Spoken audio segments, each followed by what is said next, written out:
Just when you didn't think it could get any more silly, people are really calling for Ross Hodge's job. I'm not joking. This was a real thing that's happening.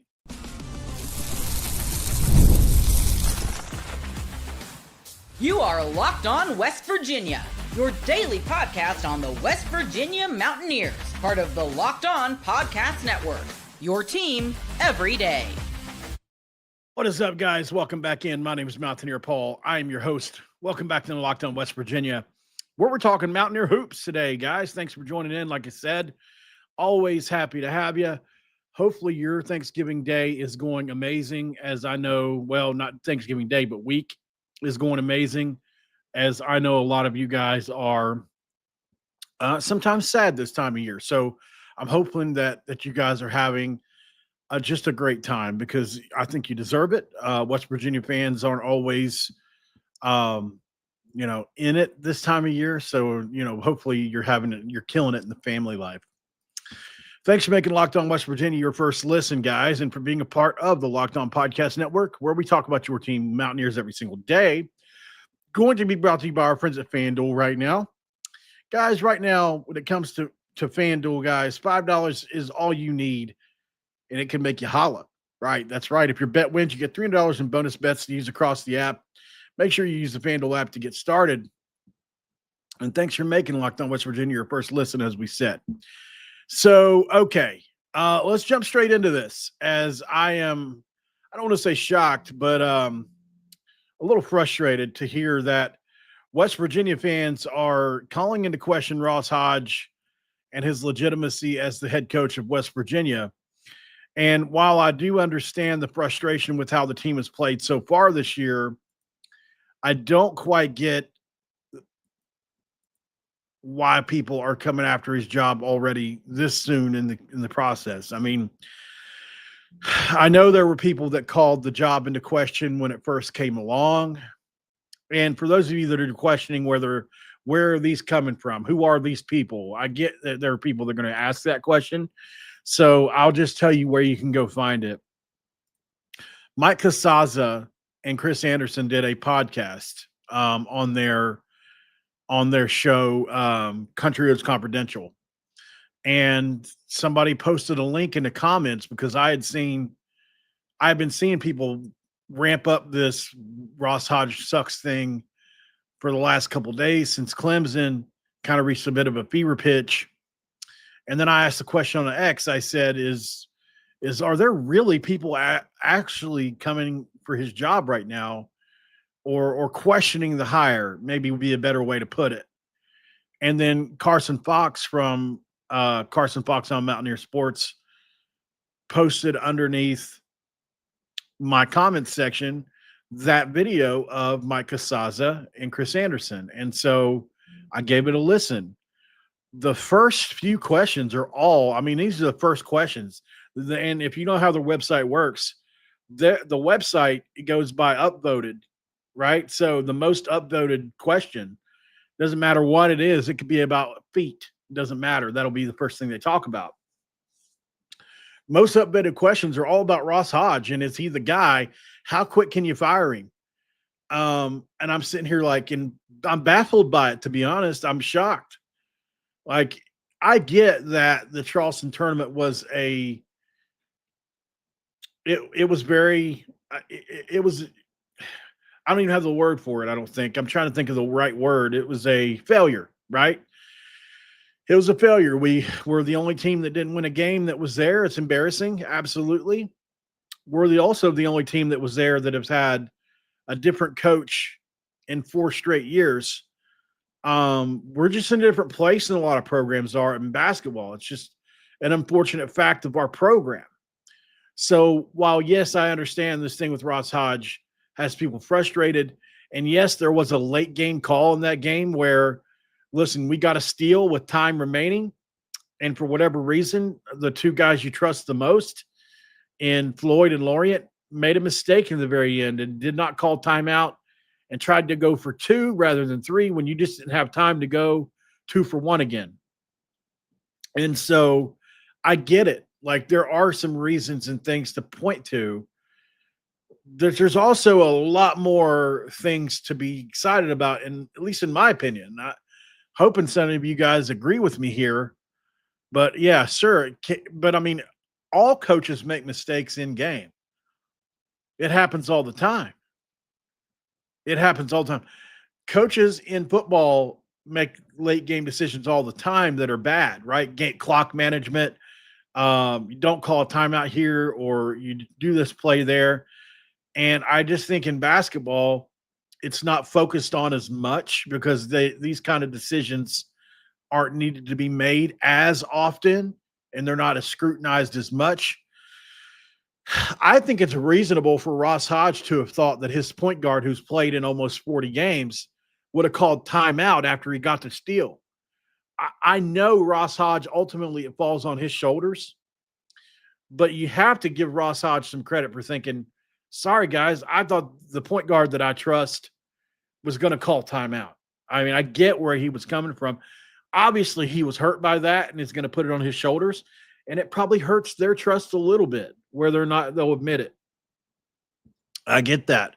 That's why Amir Jenkins is very important to this team. I still think Jasper Floyd's important to this team too, just maybe in a different way going forward. I think this has got a very much got a mentor passing the torch kind of thing to Amir. As soon as we can get there, the better this team will be. And maybe it won't be till next year, but there's a lot of people that have been bringing this topic up. It's certainly not manufactured by me just to do a video. Like, I really waited on this.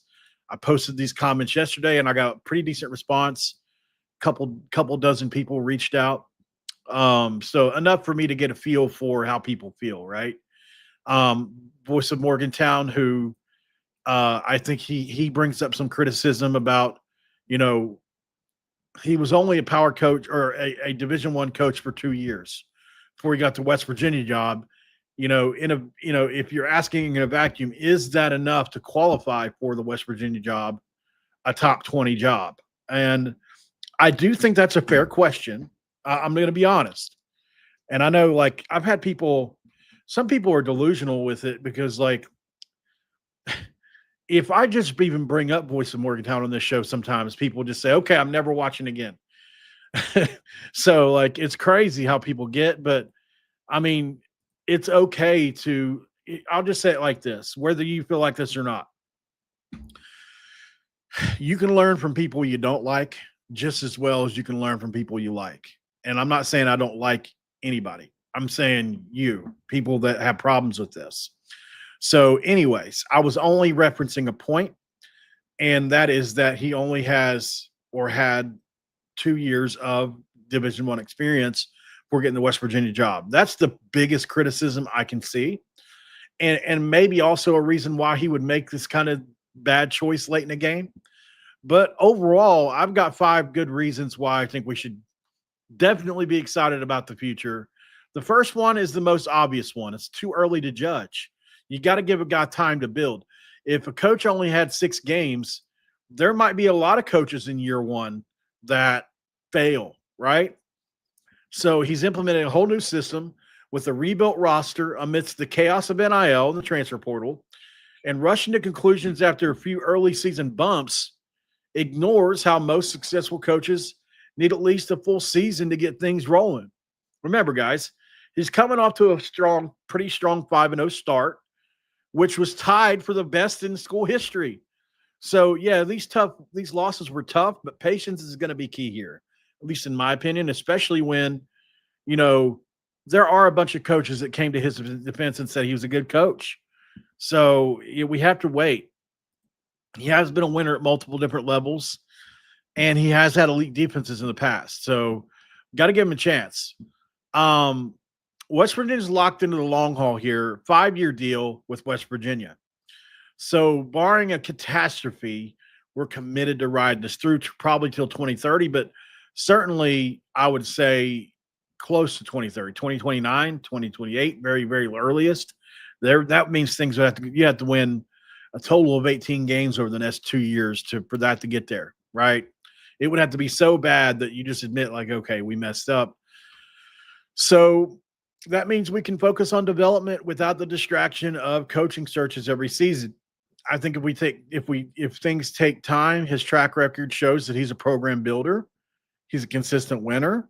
His teams have ranked in the top 10 in timeout and out of bounds efficiency.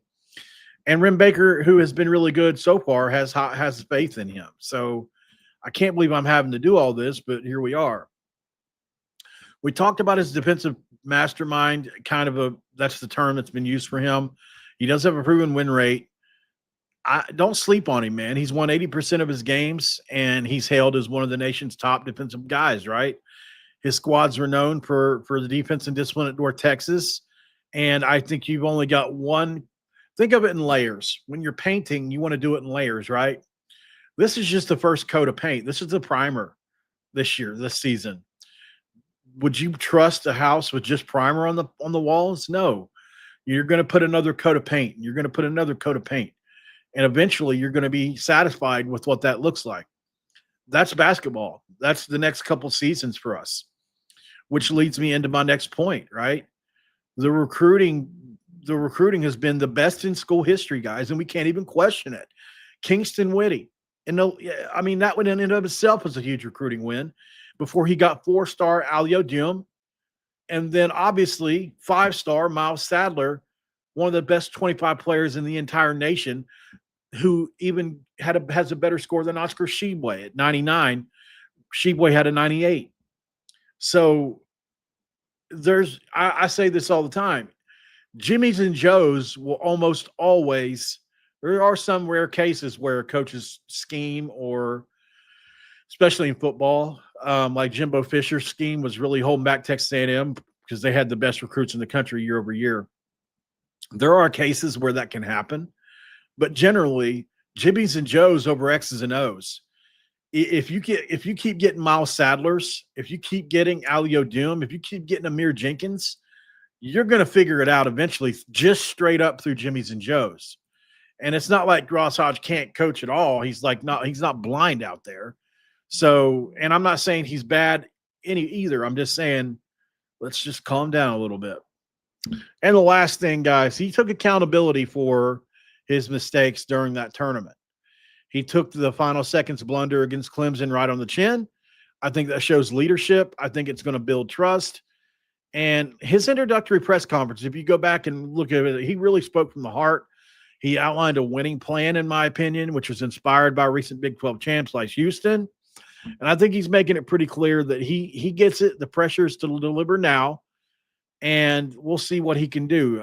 I think at the end of the day, we have to trust Rim Baker that he made the right choice here. But there are a lot of people that are frustrated over the performance so far, and I totally get that. Those are my points, guys. Hopefully that's good enough for you. Obviously, like I said, it don't matter. Even if you don't like him, if you hate him, it don't matter. He's going to be here. And something we use in recovery is acceptance. Acceptance is like in the serenity prayer. God, grant me the serenity to accept the things I cannot change, have the courage to change the things I can, and the wisdom to know the difference. The wisdom to know the difference is I have no possible way or can play no possible part in Ross Hodge succeeding or failing at West Virginia, nor can I play a part in whether he stays coach or not. Just like I can't play a part in whether Rich Rod stays coach or not. Sometimes I wish I could. I would love to hire anybody I wanted and probably suck at it. But yeah, so at the end of the day, get on board and support. And like with Neil Brown, it will eventually reach a point, if it gets bad enough or good enough, to where everybody is pretty much on the same side of the coin. But, it needs time to build there. I mean, we haven't even played a conference game yet. It's just way too early. Let's go to break.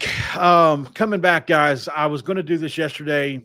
The recruiting class for West Virginia in football is some of the best players I've seen us have on paper in years. And I am really, really excited about it. So let's talk about this recruiting class for West Virginia right after the break.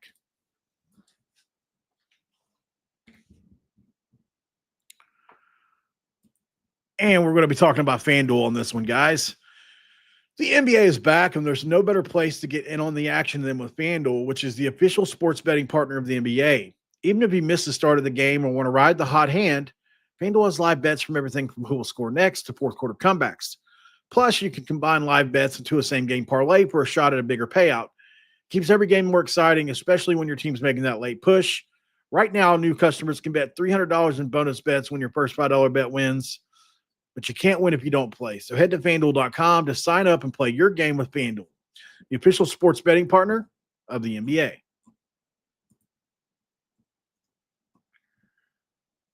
We back. It's segment 2. Let's crack a cherry, do. Have you tried the Diet Cherry Dew yet? It's not bad. It's not bad, y'all. All right, so, and that's true. If somebody in the comments says we were never going undefeated, we might as well get our lumps out now. If we beat Ohio State and company here in a couple weeks, we'll be feeling better. All right, so the recruiting class. We've had a big week in recruiting. Wyatt Brown, one of my favorite players in the entire class, is recommitted to West Virginia after, I think, at least listening to some offers there for a minute. Told you guys. Let me find it here. By the way, the women's team's playing right now, really close game with Ohio State. Make sure you check that out after you get off of here. But, Wyatt Walker Brown, who is, in my opinion, I would be extremely excited. So let's jump into it. He told me my recruitment shut down. We're locked in. That was November 24th at 7:41 p.m. And I said, that's what I'm talking about, brother. Can I report that? And he said, yes, sir. But can you do it tomorrow? And I said, yes. Then I woke up at noon the next day to headlines of everybody saying he's recommitted to West Virginia. So I'm a little frustrated with the fact that I missed out on just a little headline. It's nothing major, but I try to get those wins where I can get them, and I had one, and then I overslept. It's my fault. I should have had that ready to go for like 8 a.m. the next day, and I didn't do it. All right. So anyways, let's go through this list of players. We'll go position by position and just give you a little comment on how I feel about these players. Jaron Hughley is another one. Between him and Wyatt Brown, I am excited about the quarterback future of West Virginia. Both are right around the same size and weight, 6'1", 6'2", 180, 185. But Wyatt Brown's underrated. He's a 3-star, 84 rated guy. Jaron Hughley is an 89. One more point, he's a 4-star guy at Cardinal Newman out of West Palm Beach, right? So you look at him and you can get excited there. Running backs, you can get excited as well. You've got Martavius Boswell, who, look, we just played him the other day. If you haven't heard of Martavius Boswell, actually, I still have one of his clips saved on here. This is Martavius Boswell right here. 10.38 in the 100 meters, just elite speed. For those of you listening, there's a quick clip on Boswell, who just looks like he's shot out of the cannon every time he touches the ball, really, and already runs a very similar offense to what West Virginia runs. And as you can see here, he's got that. I would say he's in that range with Tavon or somewhere in there on that kind of speed. He's already been timed at 10.3 in the 100 meters, so that's like blowing you away type speed. He's really good. He can cut, do different things. Like, I'm a big fan of this guy. I do think he will get playing time early, in my opinion, along with Christopher Talley. And then obviously we know about Sir Paul Jesus in Cleats Cheeks, who is almost a 4-star player out of Richmond, Virginia. Unfortunately, had a season-ending injury, but should be good to go for a first year at West Virginia. Wide receivers, you've got a bunch. You've got the number 1 and number 3 rated JUCO wide receivers in Keon Hutchins, who's ranked number 3. Kedrick Triplets rated the number 1 JUCO wide receiver. You got Landon Drum, who is in Colorado, who came to Colorado by way of Alaska. You got Charlie Hannafin, who is from Massachusetts, who committed, back in June, I believe. You got Malachi Thompson, who's from Nitro, West Virginia, who we're hoping that we can get his teammate, Deron Parks. It's not looking good there, though. And then Robert Oliver, 6'2", 185. Very excited about him as well. Tight end, you got Sam Hamilton, Cade Bush, and Aiden Woods. All these players are good players, I think, and can be, they're those blocking type tight ends with some receiving chops that you look forward to having at West Virginia. And then you get to the star-studded offensive line room, and I do believe at least two of these guys are going to be stars and could be more. Rhett Morris, absolutely got a chance to be really good player at a Don Bosco. Camden Goforth, if you guys know, has just an incredible piece of tape, let the bodies hit the floor type stuff where he's pancaking people. Let the bodies hit the floor. Let the bodies hit the floor. Like, it's crazy how much he pancakes people. LaMarcus Dillard out of St. Francis is one of the most elite in Baltimore. And then Kevin Brown, quite literally the most impressive recruiting coup I've seen West Virginia pull off in years. Cam Mallory I love this dude, man. Cam Mallory is probably one of my favorite players in this entire cycle. And man, is he extremely explosive on the D-line out of Alabama, along with Camden Gillespie. You got Noah Tischendorf, Carter Kessler, and Camden Gillespie as well, who is probably going to be an edge rusher. Could be. He could also be defensive line. So that's one guy named twice. Linebackers, you've got Antoine Sharp, Miles Cottrey, who looks like he's shot out of a cannon, another Alabama kid. Cam Dwyer, who is one of my two or three favorite on this list as well, and is an absolute monster. I love Cam Dwyer. And then Caleb Gordon, who we just got yesterday, I believe it was, day before yesterday, who I compare to Fred Perry. He's that type of athlete. He's going to probably play that role. Vincent Smith, who just got his 4th star at corner out of Illinois. We're really big on him. Imari Peterson, Samaj Hill, Mekhi Boone, all three really good players as well in different varying aspects of the country. One from Florida, one from Philly, one from Lakewood, Ohio. And then safeties, you got Emery Snyder, who was damn near a 4-star player out of Bixby, Oklahoma. You've got Ricky Giles, one of my favorite names on the list this year, 5'11", type safety. He's another one of those rangy type players from South Cliff, Dallas, Texas. And then Jaden Ballard, who is an 87 rated out of Virginia as well, safety. So the class is big. It's expansive. They're still working on it. I love what they've done with it so far. Let's see what they continue to turn it into. But it's definitely a good class. So if you want me to pick the guys on there that I personally think are going to be like stars, it's going to be tough because I like everybody, to be honest. I can see I say this a lot, but it's true. I see what the coaches see in a lot of these guys. Some of these guys are more underrated types, like Miles Cottrey, who, if you turn on the tape, they're flying around. It's like, holy cow, if this dude can do this at the next level, it's going to be something. But they're also like 84, 85 rated guys where it's like, okay, they're solidly 3-star players, but there's a reason they're 3-star, whether that's size or development or what have you. Obviously, the number one player on this list is Kevin Brown. There's no ifs, ands, or buts about it. There's a reason he should be a 5-star player. He's underrated at a 94. He just is. But certainly he's a guy that is going to anchor the offensive line and probably start as a true freshman. Definitely be in the rotation. Camden Goforth is a guy that, as well, that I think has a bright future. He's all over social media. Promotes himself a lot and does it very well. He's from Tennessee, out of McMinn. The competition is not elite there, but man, is he a man amongst boys, and some of the most impressive tape you can turn on this year. The reason he's a 3-star is he's not the most elite athlete. He's a big, strong guy. And I wouldn't say that he's a bad athlete, but he's got some stiffness to him, in my opinion. But I mean, it's something that can be molded into something, I do think. And that's just my judgment as a very novice, right? 6'4", 300 pounds. He's been very, very faithful to West Virginia, but I love Cam Goforth. Cameron Mallory is one of those dudes at defensive tackle that I can't explain to you how much I love his tape. He absolutely mauls people, but he's got a play where he jumps over a guy like Superman. I'm not kidding you. Like he's trying to block a punt and tackles somebody. Like it's a guy that goes for to try to chop block him, and he Superman's over top of him, athletic as hell.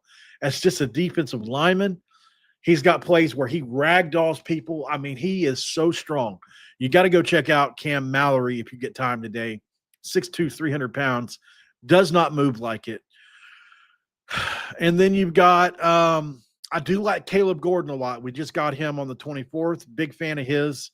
Vincent Smith, the corner. I have to go, even though he just got rated 4 stars, I kind of be honest. I don't know if I've watched his tape or not yet. So I just want to be honest about that. I don't know if I've seen his yet. I'm gonna have to check him out because I seen that the other day, and I did a video on it. I just don't think I've seen this year's tape on him yet. I'm gonna make sure. Once I go watch it, I'm probably sure I have. Okay, so other than him, I would go with. There's a couple guys, man, but I would probably go with Cam Dwyer next. I love Cam Dwyer, guys. He's a linebacker that can play safety, that can do a little bit of everything, and he is an absolute freak athlete. If you get time to check out Cam Dwyer, I thought he was coming in for this year's class. Oh, man, he coming in for this coming year. Like, I thought he was already going to be playing this year back when he first signed. But man, I was so excited because I thought he would have played some this year. That's how much his tape is impactful for me. I love Dwyer a lot too. So he's a guy I think has a bright future. And then there are others. Emery Snyder obviously is another big one. There are others too. I mean, you look at some of the guys at receiver. I think the JUCO guys, Kedrick Triplett and Keon Hutchings, are both speed. Robert Oliver is another guy from Niceville, Florida, that plays way better than his ranking says.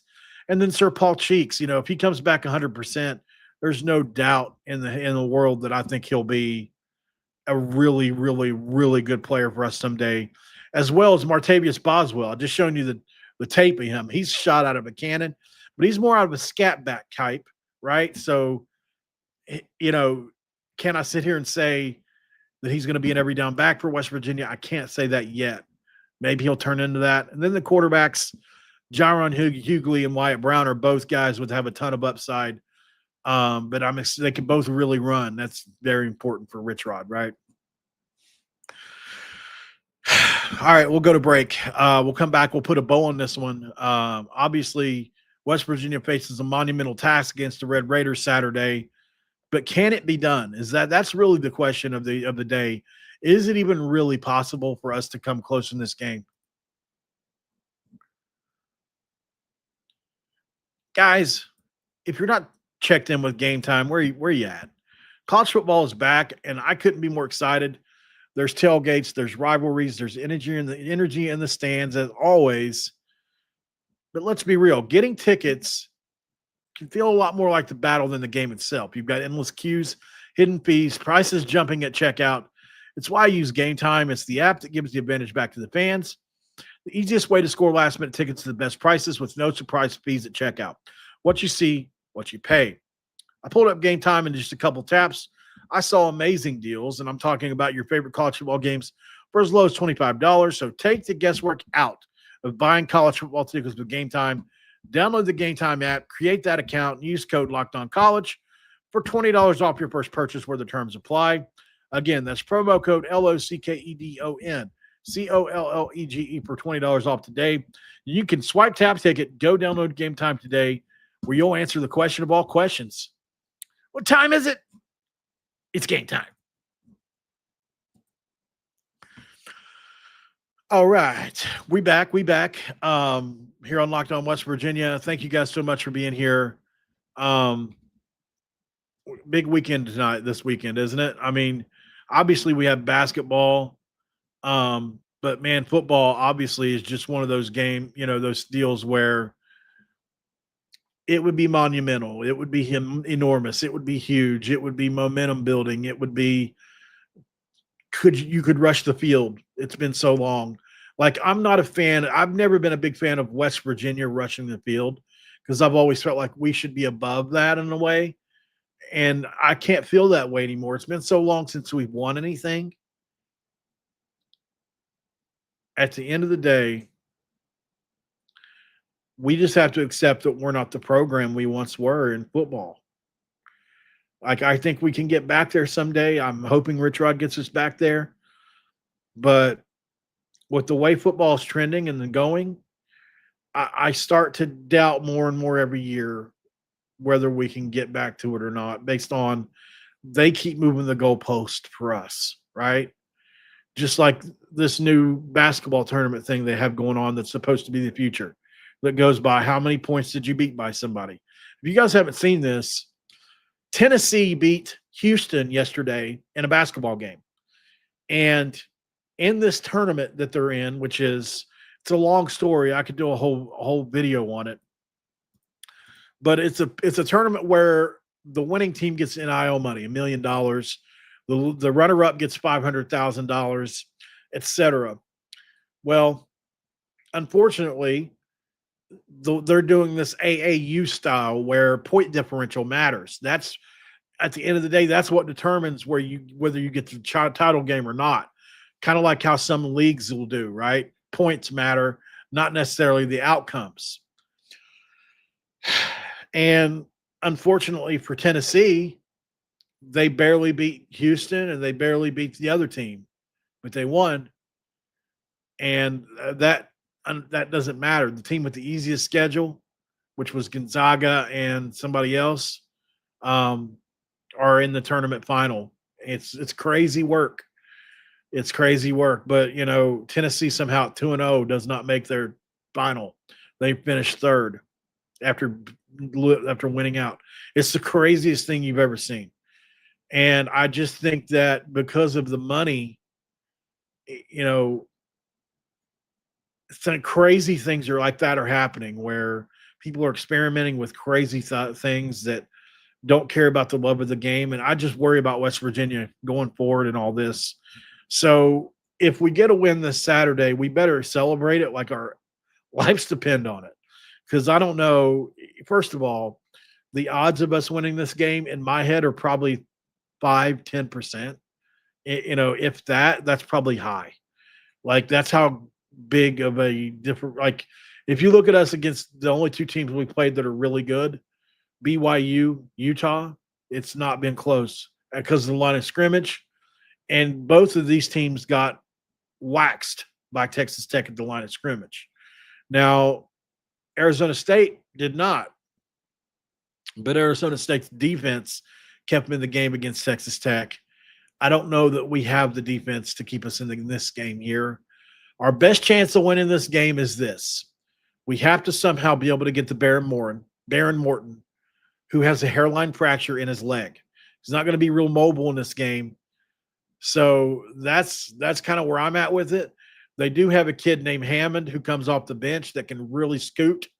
Part of me worries about him coming in the game as the time comes. But overall, if we can win this game, it could be the perfect momentum setter we need. We're not just donors, but belief from the fan base, everything included, to send us off into this ultimate year two where a lot of us are expecting a potential big turnaround, where you can be a Houston next year, where you're like, last week of the season, you got a chance. You might need a thing to happen, but you got a chance. Or if things go perfectly, you could be in a BYU or Texas Tech spot where you're 9-2 or 10-1 in the last week of the season with a chance. But I mean, things have to go right for us. We have to make the right evaluations, and hopefully we have the monetary support to get what they want. I trust them, but it's going to take all that. All right, y'all. I'm out of here. I got to do a couple things. I got to go pay child support, which is a real thing, but I'm not, I'm grateful that I'm able to. So hopefully you guys have a great holiday. like I said, I'll say this one more time, and I don't mean to be harping on it. If you're down this time of year and you don't have anybody to talk to, I just say again, please reach out to me. I would love to help you in some way. Um, I'm all about that kind of stuff. So you can find me at Paul Mountaineer, at the @ Paul Mountaineer. Um, I would really appreciate you guys. And if you guys are trusting me enough to do that, I mean, to reach out if you feel comfortable, obviously. I'm always here. I've got a lot of life experience. I'm sure I could help in almost any situation. And I just want to be available to you guys. I know I get a lot of people that reach out to me every single day for different reasons. And a lot of you want to help me with things. So allow me to return the favor on this giving holiday. And I want to be thankful and grateful for everything that you guys provide for me. There's no fluff in that. There's no fake in that. As you guys know, part of the reason this show is successful is because I am who I am, come better or worse. And there are a lot of people that don't like that, but there are a lot of people that do too. And that's y'all. So I appreciate you. I'll see you on the next one. Have a great rest of your week and holiday. And I'll be back here in a little bit with another banger video. You know that. Until then, keep country roads.